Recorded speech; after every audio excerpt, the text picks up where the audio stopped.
find it interesting that earlier today, a congresswoman on the other side of the dais was justifying advertiser boycotts of Twitter or X based upon how unsavory the content is. I logged into X as she was speaking. It turns out she has 2 active accounts. And we have, I think, one of the most ideologically diverse committees in Congress here, and I haven't found anyone who isn't on the platform. I'll yield right now if there's anyone who isn't on the platform and you'd like to identify yourself, but President Biden is on X, AOC is on, Alexandria Ocasio-Cortez is on X, Gavin Newsom spends a ton of money advertising on X, and you would think that if there was any group that was going to be sensitive to these sort of, risk of being associated with content you disagree with, it would be elected officials, and yet we had essentially 0% of elected officials drop off of X, whereas we had 80% of advertisers pull back from X. So why is this? Well, the committee's report shows why it is. There was a organized, centralized mechanism for causing advertisers to leave the platform.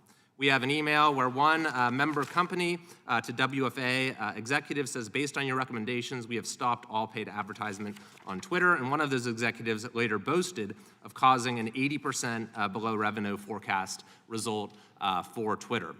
So, you've been brought in, Mr. Waller, by the minority to talk about how none of this raises any real antitrust concerns. But I think the issue is, and I think it's certainly a legitimate business interest to have brand-related concerns about where your content appears. But when you decide to withdraw from a platform, you have to balance that consideration against the loss of economic opportunity for reaching a particular consumer base. So just to ground it in a real-world example, Mr. Shapiro, how many people do you say access your platforms across all the different platforms you have? Again, speaking on behalf of just my own YouTube channel, we had about 50 million unique viewers over the last 90 days or so. Okay, and so let's take the example of a brand. We've heard many brands today, ice cream. Presumably some of those 50 million like ice cream? I would assume so, yes. And so if you're an ice cream company, maybe you don't want to be associated with Daily Wire for whatever reason. Maybe you've cultivated a particular liberal image. But if you decide not to advertise on his platform, you have to weigh that brand-related consideration against the loss of the opportunity to reach those 50 million people. But maybe that decision becomes easier for you if you know that your competitors are also not going to be advertising to those 50 million people. Mr. Patel, you said that you took your advertisements off of X for a time. Did you consider at that time whether your competitors were going to do the same thing? No, sir. You had no consideration of that at all? No, sir.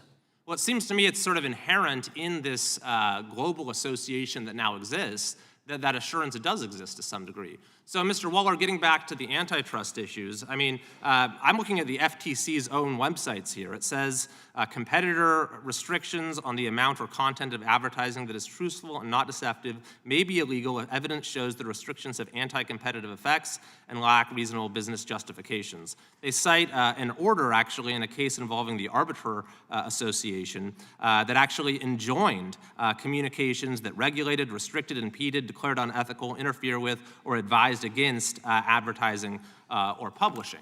So with that in view, and in view of the fact that we have sort of this coordinating mechanism that exists, that's centralized, that reaches different types of competitors and different types of industries, and we've seen action where they act in concert to stop competing in a given segment, for example, the 50 million people that Mr. Shapiro reaches, and this behavior perhaps redounds to the detriment of consumers looking at the traditional consumer welfare standard and antitrust law. For example, one of his listeners or readers might not learn about the latest ice cream flavor that's available and may go on eating the same old flavors. This is a consumer welfare consideration. So why is this not a legitimate subject for antitrust scrutiny? That's a lot to unpack, and also I'm just here in my individual capacity, and I don't speak for, nor could I speak for the Federal Trade Commission. Companies are allowed, I'll take Mr. Patel at his word that when he makes an advertising decision, he may or may not take into account what his competitors are doing. But the mere fact that even if he did does not make that an antitrust violation. There's dozens of cases. But if he was assured that there was an association that they were all part of that is providing consistent advice as to where they should and should not advertise, does that change it? If he's making a truly independent decision, no, that would not change things from a point of view of antitrust law.